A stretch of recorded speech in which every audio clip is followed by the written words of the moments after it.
Welcome to an evening with Styxhexenhammer666, a virtual date night with you, the viewer, sitting across the table. Our first encounter is at dinner. The 8 o'clock reservations are the only type of holding back in this conversation. The topic is politics and the occult. A rousing discussion on how one is not the other, and why never the tween shall meet.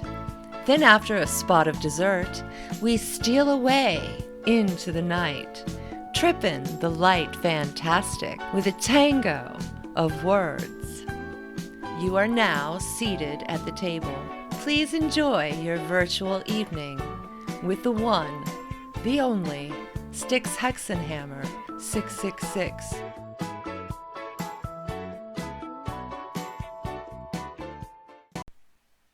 There have been a lot of correct the record shills, so I decided to actually correct the record on the subject of the sort of satanic performance art or occult ritualism of this Marina woman and John Podesta and others, as well as my thoughts about people like Anthony Weiner and Hillary Clinton. Let me first be quite clear here.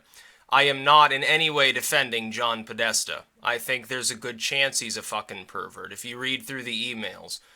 Okay, yeah, it is. As far as Anthony Weiner, we already know he's a pervert. We don't even have to speculate on that. He was sexting a 15-year-old. So I'm not defending these people. What I'm simply saying is if you want to know the truth, you have to uncouple concepts within your mind. This is one of the reasons why my analysis is so correct. You have to uncouple the creepiness of what Podesta says regarding children and the fact that he's, he probably is a pervert, honestly. Possibly involved with the Wiener Abedin stuff that we saw in Haiti, which WikiLeaks tweeted out. And I said, the fact that WikiLeaks tweeted out an infographic showing these emails linking Hillary Clinton's people, her staff, specifically Abedin and Wiener, to child trafficking in Haiti, makes me believe it's probably true. But the fact that Wiener is a pervert, and Abedin might be a pervert, and that Clinton might be an enabler of perverts and have funded this sort of crap herself, and that Podesta obviously was aware that this was going on. Therefore, there's a good chance he himself is a pervert. But the fact that he's a pervert doesn't mean he's also a sorcerer, or a Satanist, or involved with the occult. What I've pointed out is that the occult does not operate the way in which that sort of nonsense operates. If you look at what they're doing in this Marina crazy goofball woman's performance art, it is quite literally just a Dadaistic form of modern art. If they're calling it a ritual, so be it. It's a great marketing strategy. Anton LaVey was a complete atheist and used to do it all the time. Oh, come get your manhood up, come heal sickness, come curse your enemies at my black mass. And he was an atheist. He didn't believe in a literal Satan or the Christian God, or any of these things. You look at the satanic philosophy, it forbids harming children. It also forbids animal sacrifice sort of stuff. It says don't harm animals unless they're for your food. Now, what happened is that it made an excellent scapegoat for the fact that these people, psychologically speaking, couldn't wrap their minds around the thought that perfectly normal Christians, Jews, and secular individuals, they go to church once a year, or they say, yeah, I believe in God, but I don't go to church or something. They couldn't wrap their minds around the fact that people within their mainstream, hyper-patriotic American culture could do such a thing. So they scapegoated. They tried to find that creepy person who wears all black and blame it on them. And you had Christian opportunists at the time. They're not even really Christians in the strictest sense. Even most Christians now understand, like Jerry Johnson or something like that. They were there specifically to sell, how to identify a Satanist? Buy my new book for $9.99. Or buy my genuine splinter of the Holy Cross. This will ward off the devil worshippers or something like that. And some of these people made quite a lot of money off of it. People like Bob Larson, people like Jerry Johnson. They're charlatans. It's a bunch of hokum. It has nothing to do with the authentic occult. These people probably haven't ever even cracked open a grimoire. It's not even up for debate. We know Anthony Weiner's a fucking pervert. And that's one step away from Clinton herself through Huma Abedin. So it is worrying. It is disturbing. That doesn't mean that he's a Satanist or an occultist. The bigger the lie, the more people will believe it, is in essence. So if you talk a big game, and you stand up there and start ranting about reptile people or aliens bringing down the World Trade Center, or some other arcane conspiracy theory, even if it's completely false, provably false, and full of shit, more people are going to believe that because it's going to hype up the fringe of society. I don't blame people. There was a time years ago when I used to go through the Saint Brigida videos and watch exorcisms and ghost pictures, and what I eventually realized is that spooky dooky side that was so enthralling in the Hollywood sense, it drove a lot of audience, but it wasn't the authentic occult. It wasn't the authentic paranormal. None of it was actually true. What I was witnessing was infotainment, essentially. The reason why they're there is to try to disenfranchise an actual analysis of something that is creepy, because then it distracts those who want to dig for the truth with something that's more easily obtained. They don't have to work for it, and it's more sensationalist than a thorough and fair investigation. With the Anthony Weiner Podesta crap, the real story going on right now is Clinton provably lied to everybody. She lied about her emails. She lied about her time at the State Department. She lied about Benghazi. She lied about the reasons for setting up her server. Obama lied about knowing that this server had been set up. Anthony Weiner's a pedophile. Huma Abedin probably backed this stuff up as a life insurance policy. The DNC has probably had numerous people killed to try to hide these facts. Those are the real scandals, essentially. You don't need a worldwide satanic conspiracy to see why there would be perverts in power. I'm not surprised that Bubba Bill's a pervert. I'm not surprised Anthony Weiner's a pervert. I wouldn't be surprised if Podesta was a pervert. I wouldn't be surprised if Hillary herself was a total fucking weirdo. I wouldn't be surprised. I'm not defending these people. I'm simply saying they don't have the intelligence or self-control to practice the authentic occult. And if they're doing anything that seems occult, it's a mock-up. It's like an Anton LaVey shit show. That's what it is. Has nothing to do with a worldwide conspiracy. The worldwide conspiracy is globalism. I thought that everybody sort of agreed upon that some time ago. Talking about how Weiner is a certifiable nutcase, they stop talking about corruption and collusion and start rambling about an art performance.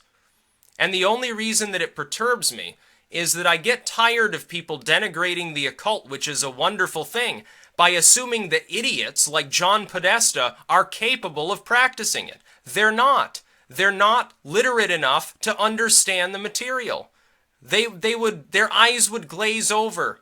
They would read an alchemical manuscript and assume it was literally about transmuting lead into gold because they're so fucking retarded. People claim the Freemasons are an occult society. I've read plenty of Freemason literature. They're just a bunch of deists. Our founders were largely Freemasons. More power to them. They did the right thing. It's a group within Christendom, which is exactly what they are, essentially. They're monotheists.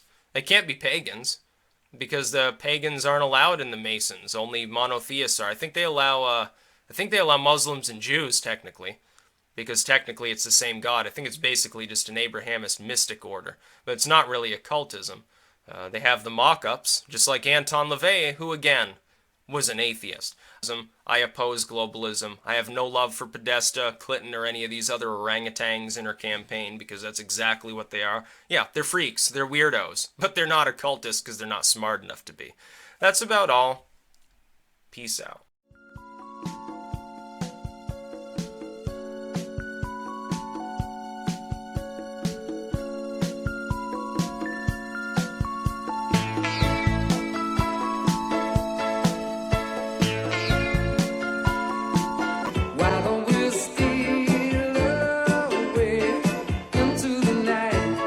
The 1984 has begun. You can feel it.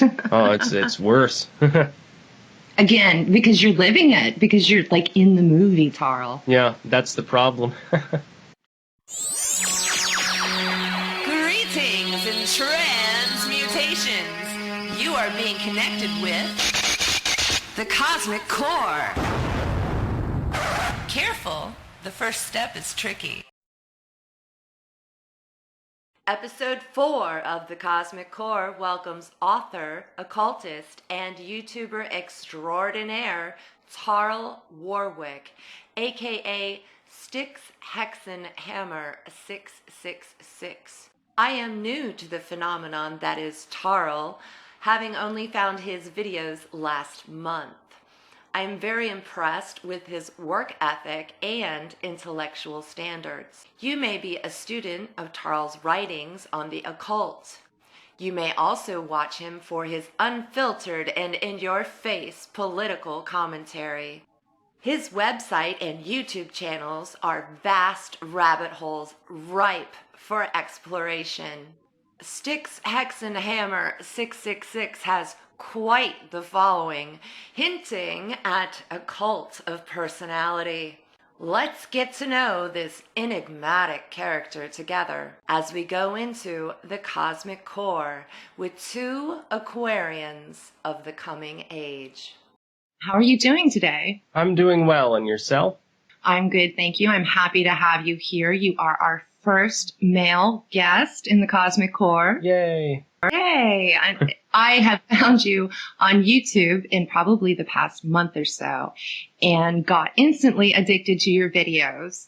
I will tell you that I don't mean to make any comparisons whatsoever, but the last videos I used to watch like this was Russell Brand when he first came out with a revolution idea. But then nowadays, I guess I've changed a little bit and I've been watching you. And I'm not the smartest person when it comes to political views. You know, I don't really have any skin in that game.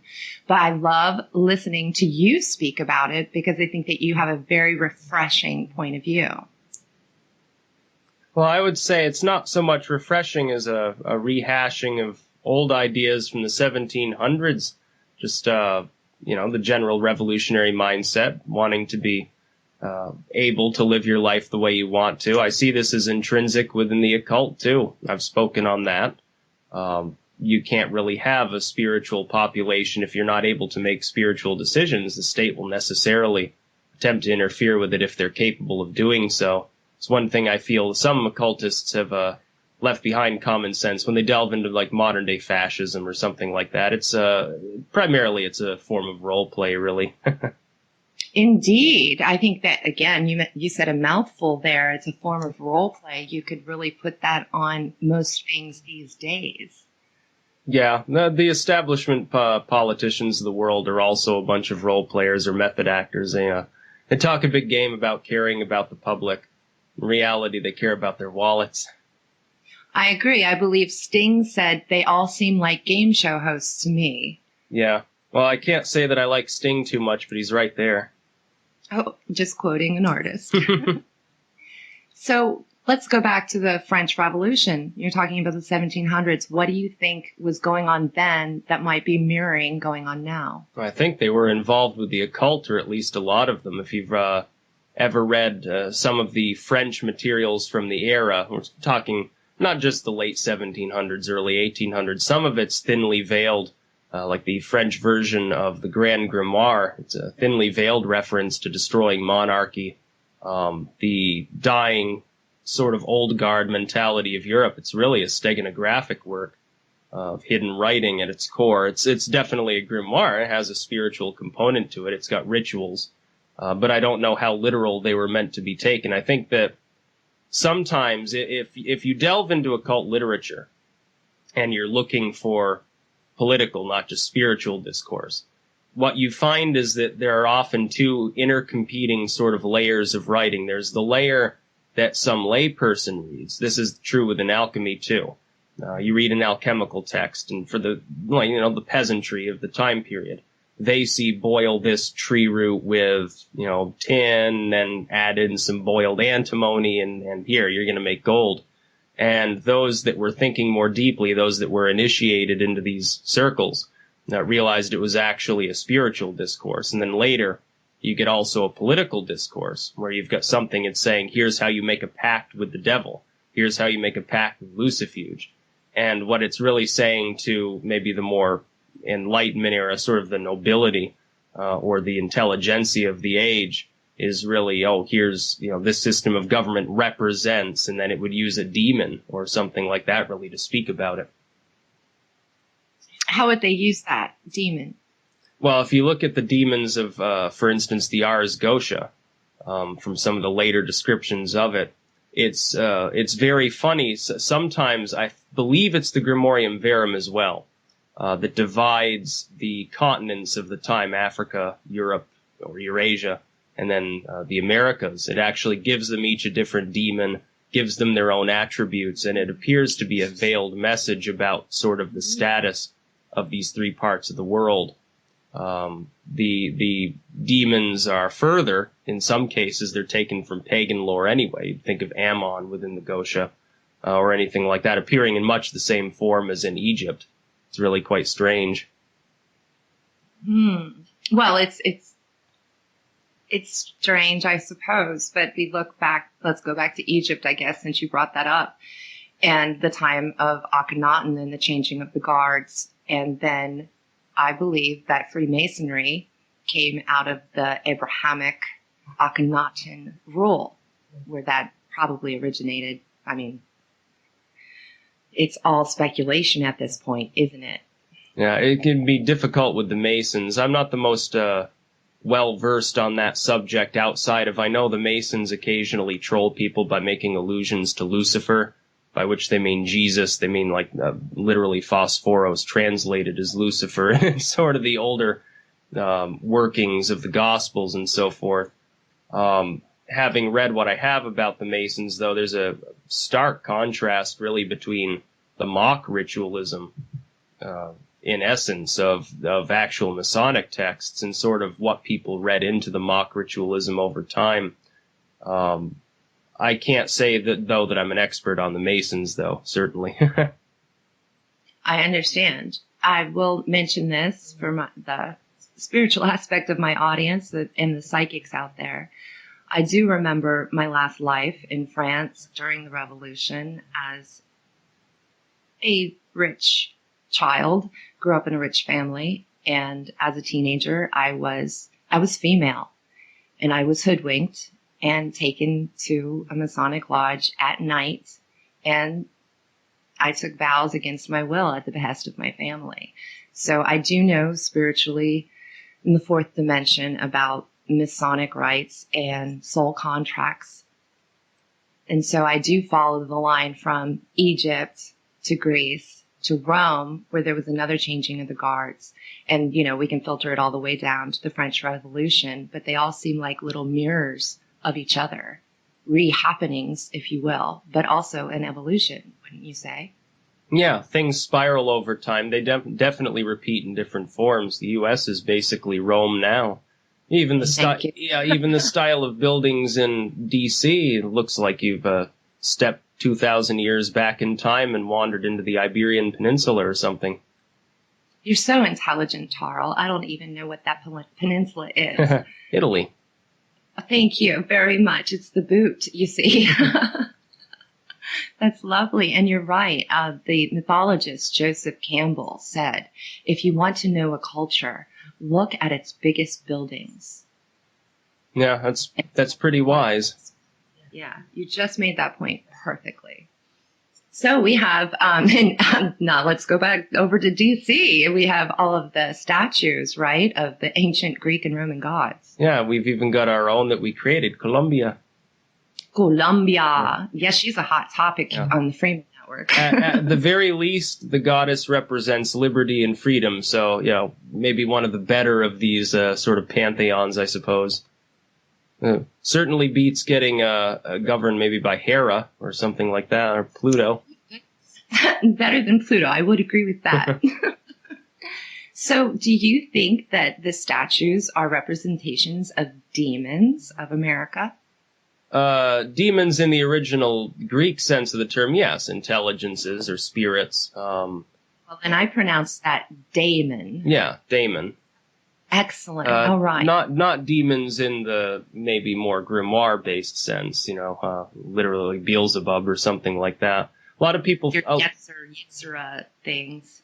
Yeah, a lot of people think that it's intrinsically negative. That's not even the original meaning of the term. Yeah, so let's explain that, because I can do it in really spiritual terms, and you can do it in more, like, hit-home terms. Like, I'm usually just too upstairs for people, so... Let's hear your take on demon versus daemon. Go. I would say demon is almost entirely Christian or Muslim interpretation of any sort of being outside of the accepted core of beings, which is considered acceptable to work with or worship. For instance, within Christianity, it's okay to do magic if you're praying to God, to ask God to do magic for you. It's okay to pray to Jesus. It's okay to venerate, not worship, but venerate angelic forces as long as they're properly identified. But any other deities or anything outside of that, a ghost, a spirit, some other force, is, to them, it's intrinsically evil. The henotheists of Judaism. Henotheists, Yes, please. yeah, they weren't monotheists. They believed in other gods. They just considered them evil. That warped over time into belief in just having one god, and every other, what would have been considered other Baals, other deities from other cultures by the primordial Jews, turned into demons. And daemon, Wow. or daemon. Well, let's go back, because Akhenaten was the one that changed the guard and said there's only one God. Yeah, it's happened multiple times from multiple cultures. Okay, go on. Yeah, it's, and then the other meaning, the more original meaning, could also mean a ghost. It could mean some other detached spirit. It could mean a divine inspiration, as in literally being possessed by a daemon, or a daimon would literally mean like possessed by an idea through some means that you consider to be strange or supernatural. For instance, I've used the metaphor of writer with writer's block suddenly gets a really, really good idea and proceeds. That would be essentially a form of possession in that sense. There's also a born out of the head full idea. Yeah. Like Zeus. Yeah. Go ahead. Yeah, it's multiple layers of metaphor there. I love metaphors. They're perfect. So amazing. I mean, you pretty much put the smack down on Christianity, saying they only let their people look at certain spirits or souls that were approved, basically, by the church, and fairies and all the other little elementals and little magical things of nature were then made into negative creatures. Is this part of what you're saying? Oh, yes. It's actually funny to see the interplay also between, especially in the Renaissance, the Catholics and the Protestants. The Catholics, if you read King James Demonology or any of these similar works, they generally tolerated sort of the white witch or the good spirit, the fairy folk or whatever. The Protestants considered them just to be much like they said Satan can appear as, something beautiful, something angelic. They say, no, those are evil spirits too. They're only appearing in a nice form. So they're also evil. And so you get that you get that interplay too. It really does mess with your psyche if you're seeing angels or having, visitations, and then they tell you everything is evil. Yeah, and then they killed each other over it. Wonder how much of a sin that was. There you go. Well, that sounds like the trickster has entered the building at that point. Right? Yeah, maybe their master wasn't Jesus after all at the time. Ta-da! So, yeah, I know that deeply you and I have a lot of common ground. So where I got with my research with demon and daemon was demon, just classical church dogma. Daemon, for me, is actually the higher self or the perfected soul that lives in a heaven-like realm upstairs, I call it, in a higher vibrational realm, is more the full aspect of your soul that is not usually fully incarnated unless you're a fully enlightened Buddha, anointed Illuminati. Therefore, it is a goal of many occultists to integrate the masculine and feminine and have the divine marriage within through alchemy and become the golden soul, which is the daemon. And then I saw the church come around and start telling people, no, you have to come to church. We are your middleman between you and God and you and your higher self or your soul. And so they bifurcated the daemon from the person. And then you just ended up with a vessel, a person, and that personality began to take on ego and become, full of itself. And I did learn something recently, and it was partially through listening to you. We are all on a path of becoming something bigger than what we are now. And I would call that becoming God. And so if we're on the path to becoming God, then it's most important to integrate the soul at the highest level possible. Okay, I think I'm off that soapbox now. I would agree with that. It's also about integrating the thought too, because when you enter a very limited religious, stricture-based system, you can't actually think freely. It holds mankind back as a collective, not just individually.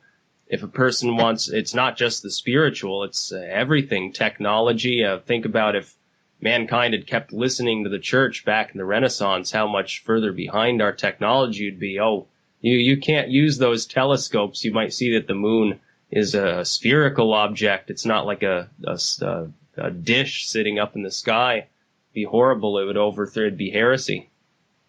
Yeah, because science and technology, in a way, are great awakeners, are they not? Yeah, the occult should embrace science. It coincides with it more often than not anyway. Although I do see that the church and science are like dichotomous of each other. They are two sides of the same coin. Yeah, it's funny that now the Vatican actually has one of the best telescopes after spending centuries burning people who use them. Yeah, and the name of it is...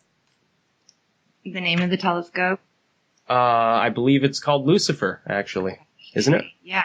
I did some fact checking on that, and it's not, I believe it's more community owned. Like maybe it's not just the Vatican's telescope, but yes, they named it Lucifer. Much like the UN, the United Nations, and their Lucifer Trust. I mean, it's all the same people, if you ask me. Yeah. Well, the UN's so ineffective. They're less effective than the Vatican at everything they do. But I've been wanting to say nowadays, I've called myself a conspiracy theorist now for about 8 years, but I'm starting to think I should just call myself a critical thinker, because that's really all it is. Yeah. Oh, it's gotten even worse. Literally, since the election, everything's gone so far downhill with politics. I could never have believed it in my wildest dreams. Here I am. I'm bitter. I'm pessimistic about the political state of the world anyway. And I could never have imagined a few months ago how terrible things truly would get. These people, they now think that it's a conspiracy theory to suggest that the winner of a presidential election was not directly put in there by a foreign state.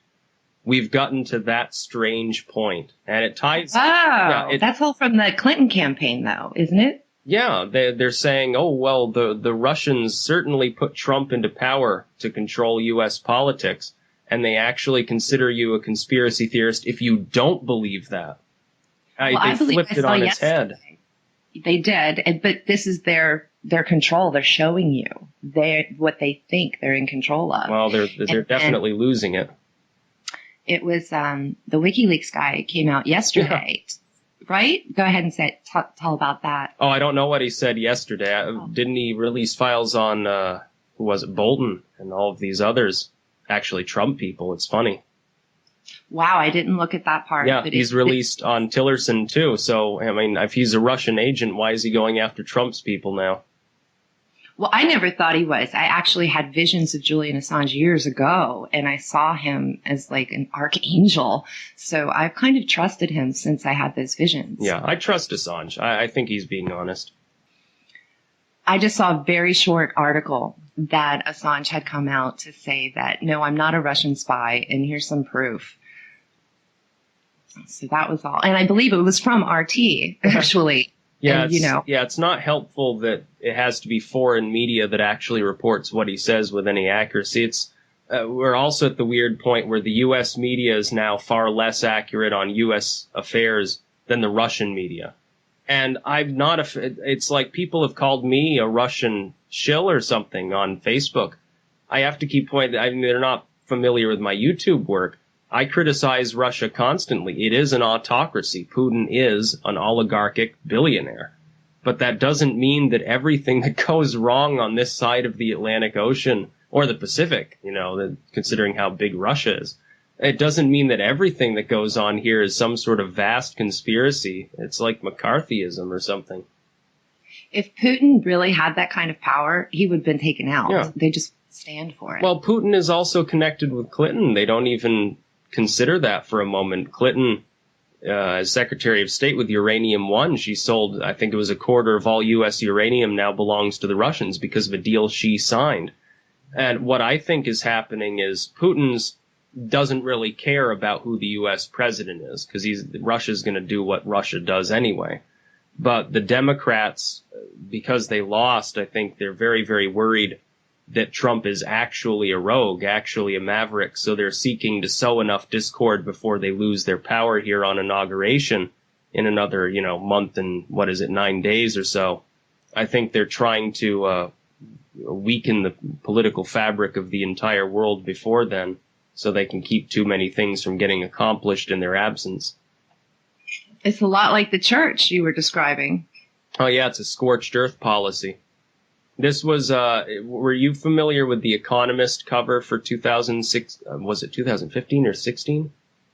Is this the one with all the tarot cards? No, the old Economist cover for the very end of the year, it had a famous French painting, and I can't remember the name of it. And the story of the painting boiled down to a man's wife was actually cheating on him with the king.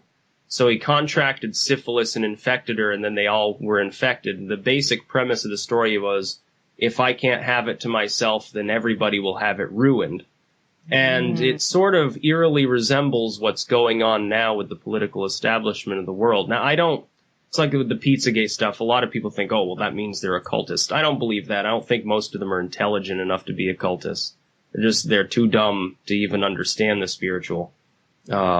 They're really, if anything, they'd be like Pluto worshippers. Pluto in the sense of like gold and subterranean treasure or something like that, I guess. All the root chakra stuff. Yeah, they think at the lowest common level of human dignity, and they constantly use that in others through their propaganda. And they push us down to the root as often as they can. Yeah. Oh, yeah. It makes them lots of money. The almighty dollar. Ooh. Yeah, the more in desire we are, the more we're working and the more we're spending. Yeah. People lose sight of the fact that they can actually change things, and those that would want to change them get so cynical they don't bother trying. It's a real slavery.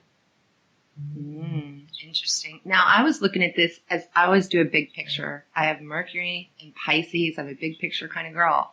And I've understood for quite a while that the political climate that we live in these days is toxic, and something needs to change about the entire global system. And of course, someone has a plan for a new world order, but that's not the one I'm looking at. Yeah. The only saving grace, I guess, is that human nature kicks in and all these powerful people stab each other in the back, thus preventing the New World Order from arising. Yeah, I do see a scenario somewhat like that. Yeah. It's not a changing of the guards this time. It's a change, period. And that's what I'm here for. Yeah. I mean, that's just a big deal. I mean, I'm sure a lot of your listeners some probably detest Trump. I'm not a hardcore Trump fan myself.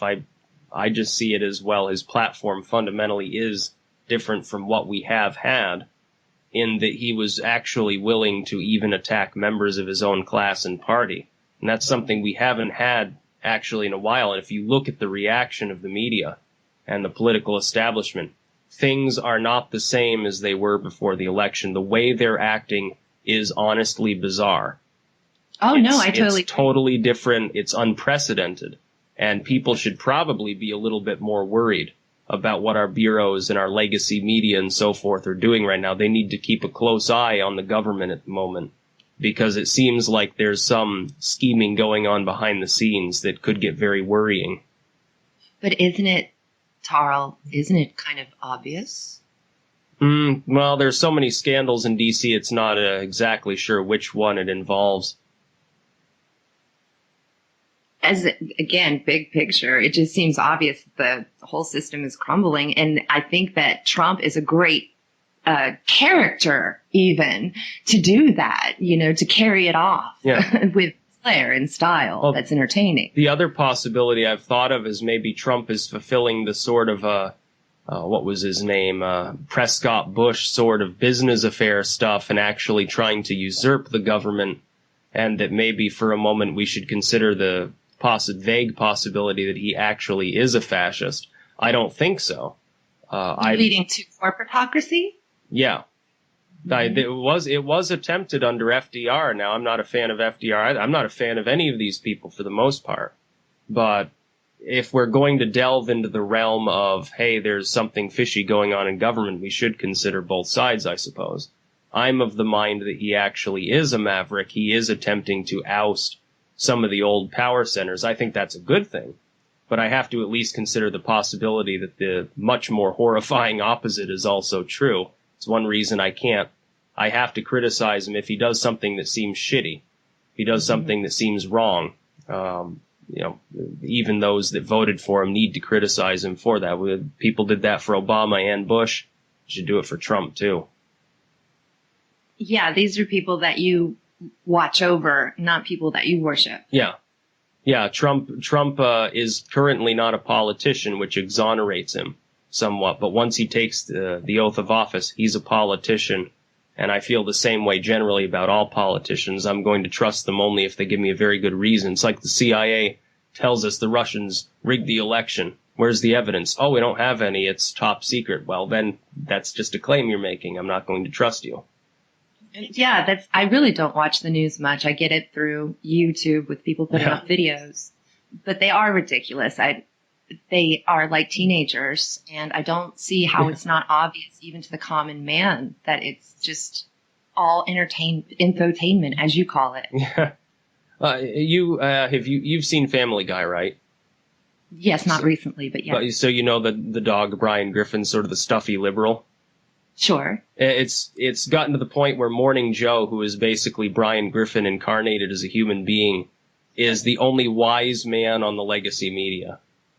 And that's so sad to me. They could have done so much better, and they've done such a poor job for the last year. They've basically destroyed their own capabilities. So now if we actually get tyranny, nobody's going to trust them to report on it. That's the problem. I've been in this seeing they're not doing their job for many years. I've been conspiracy theorists for many years, and all of these things just seem like, yeah, okay, now it's obvious. So this is the stage I'm at. It's obvious now, but I think people knew it before. And the disenfranchised people that I get the privilege to talk to, the poor people or crippled people, they all know these things. They're like on it. They know more than I do sometimes. They're better conspiracy theorists than I am, and they don't have YouTube. They used to think it was a conspiracy theory when people claimed that the government was conducting surveillance on everyone. Now we know that it's actually true. They tried to deny it the same way they're trying to deny WikiLeaks right now. And each time they tried to do that, Snowden at the time and now WikiLeaks would let them respond and then dump something else to prove that they were full of crap. And that's what they're doing now. The government and the media are going down the drain. It's actually, it's amusing to watch, but it could be worrying, because then if we actually get to the point where we need the media to report on actual things that are happening that are, potentially going to crush our republic out of existence, we can't count on them. We have to count on a bunch of YouTubers and bloggers to do it now. Yeah, and again, back to Russian television. I've been watching that for, I guess, since they came on, and RT was clean news to me. It was like, okay, this news is unfiltered. I really felt clear with it, and that's why I keep up with it still, because it's like, I don't think of it as Russian. I just think of it as they're trying to be more honest. Yeah, RT is better when it comes to U.S. affairs. The only thing I won't watch RT for is Russian affairs, because they will always seek to exonerate Putin the same way the U.S. media constantly seeks to exonerate Obama or the Bush legacy or even Trump. The Drudge and Breitbart. Trump could do anything. He could, sit there and urinate on homeless people, and they would say it was some sort of artistic statement. And that's dangerous. They shouldn't be doing that for Trump or against Trump. I agree with you. Now, this is interesting where we can bring in the satanic belief system that you have developed on your own, I believe. I think that you've really come up with your own ideas about it, with the materialistic system, and where Trump is really kind of the archetype of the materialistic man in our world right now. I mean, he really fits it perfect. So where does Satanism or service to self and materialism, all of these things, how can these things be sustainable? Well, I've moved away from sort of the blatant materialism of Satanism. I began to see it as unwise, and I began to adopt a more Epicurean system. Explain that, please. Well, pleasure is the highest goal is the statement of both the most blind materialist and the Epicurean, but it's a different kind of pleasure. What does Epicurean mean? Epicureanism, the philosophical teachings of Epicurus. With a blind materialist, they say pleasure is the highest good, and I will seek that which gives me pleasure. The problem is people have been corrupted by society to the point at which pleasure to them means I went out and spent $10,000. I drove a sports car. I drank a $1,000 bottle of wine. So what are other forms of pleasure? In the Epicurean side, the statement goes, pleasure is the highest good, and I seek that which is easy to obtain for pleasure to prolong the pleasure. There are things you can enjoy if you can enjoy them or learn to enjoy them, like a cup of tea or a warm fire or something. These are things that are within the vast majority of people's ability to gain, even under a conditioned society is broken down. There's civil war, there's constant strife, we got hit by an asteroid, we're back to the Iron Age. If you can continue enjoying the things you enjoyed before, you haven't suffered at all. You've suffered absolutely no loss. You're still doing the things that you enjoyed before. But the person who wants the sports car, they're out of luck. They no longer enjoy life. They probably kill themselves. It's a statement on society. Materialistic societies cannot survive considerable stress. An Epicurean society can. I bet you know a time in history where this has happened before. Well, it certainly happened at the end of, the plague of Justinian, for example. I'm going to have to look that up because I don't believe I know that part of history. Byzantine Empire, Justinian came to power and was actually ready to retake all the old Roman provinces, made considerable headway. Then the plague hits. Whoops, we lost half our manpower. We can no longer beat these barbarians. And it was some sort of, I believe it came before the actual Black Death. It was an outbreak. Killed half his soldiers. Wow. But that was not karma, because we don't believe in karma, right, Tom? No, I don't. I'm teasing. Or the Great Depression. People just got off the Roaring '20s when they wanted to sail on a ship like the Titanic and drink their champagne, and then they couldn't do that anymore, could they? Mm-mm. But those, actually, it's funny.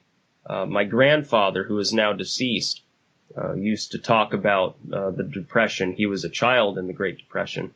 And he said people here in my state of Vermont, in these really rural, woodsy areas, they didn't even notice the Depression for the most part because they had been just a bunch of farmers with dirt floors anyway. So they didn't lose anything. They kept farming their own food and raising their sheep or cows or whatever. And that's what they had been doing before. They weren't part of the big city feel of maybe New York or something like that. Wow, that's a huge lesson you learned from your grandfather that you took into your spirituality. Yeah, it's that's the basis of Epicureanism. See, the things they enjoyed, what? Boiled cabbage, having a barn dance. You don't need electricity. You don't need money to do that. Apple pie, baby. Yeah, they had a great time. Yeah, certainly cold in the winter, I suppose. Well, that's the salt of the earth, though. Those are the people I really love. Yeah, it's still like that in some parts of the world, thankfully. They'll survive better than others. Yeah, because they're not in ego world, ego land. Yeah. They're more in what I like to call nature. But then again, where's your science in their world? Yeah. Yeah, the ultimate fundamental funny thing here is it'll be the battle between the materialists and the ascetics that destroys the world in atomic fire, because whoever's losing will have to become ascetic because all the pleasures that they had will be stripped away. The other side will become more and more powerful and materialistic, and eventually they will kill each other.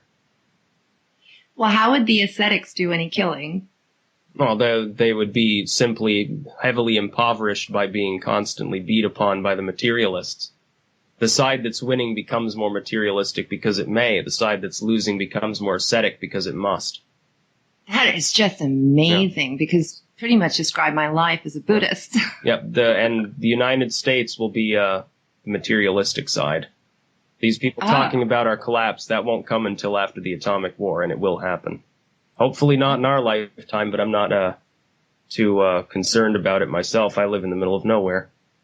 But I'm with you on this because we all have feelings about the future, and I'm wondering if yours are based in visionary realms or just things you've read. It's primarily just I think about these things in a mundane sense, and I analyze them, and I come to the conclusions that I can. I don't see any alternative other than nuclear war, unless nature preempts us, and that would be even worse. I'd rather just have it out with atomic weapons than have some massive space plague or something. Sounds like it's a less painful way to die, even if you do get leukemia, than if you're sitting there suffering with bubonic plague, I suppose. Or earthquakes. And, oh, yeah. Yeah, the super end of the volcano. world as we know it. Yeah. Yeah. Oh, there's no food. Oh, this is going to suck. Yeah. Well, I think we'd all become farmers really freaking quick. We're not, we're not that stupid. And we've been taught to think that we are. Mankind will survive. Hopefully next time when he rebuilds, he won't make the same mistakes he's doing this time. Well, that's amazing because you do study the occult like I do. We both read a lot of the same books, I'm sure. And you have definitely heard that there are yugas, there are time periods, and that man is an evolving creature, right? Oh, yeah.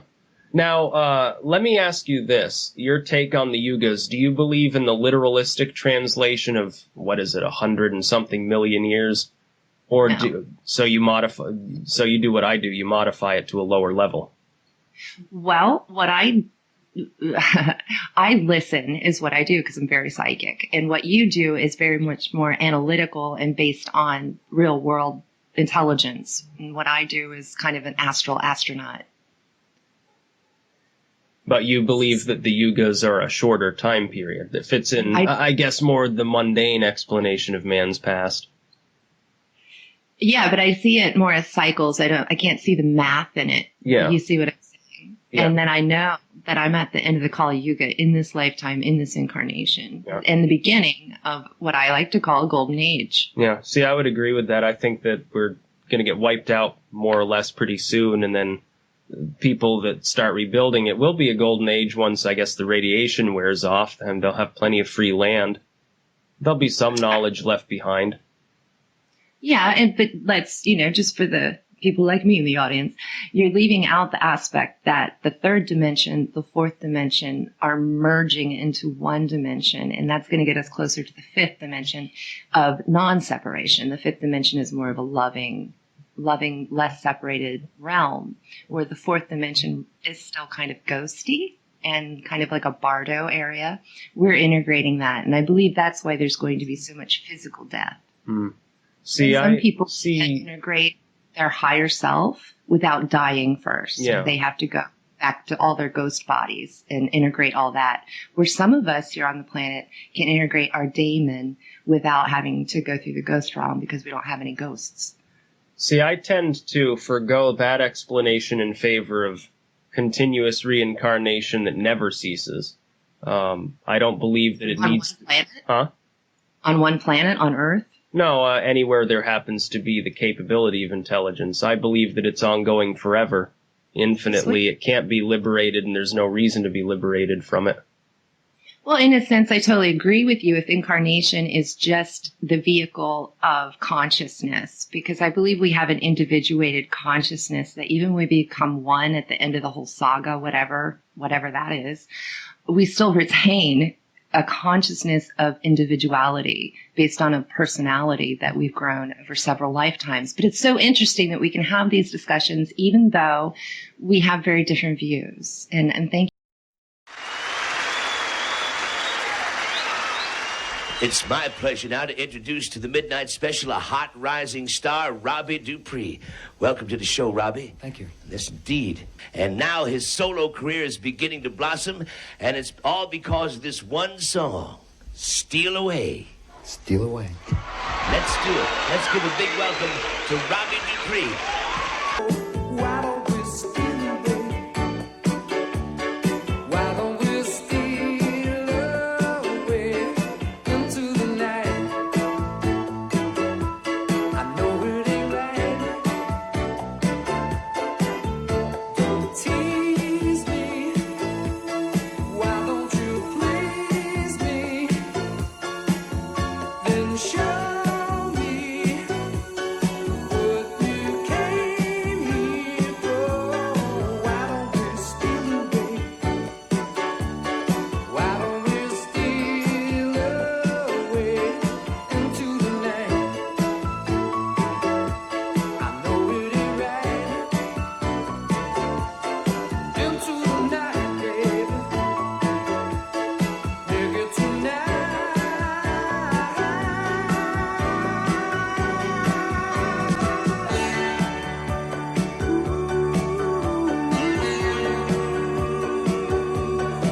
Thank you for yeah. being so kind.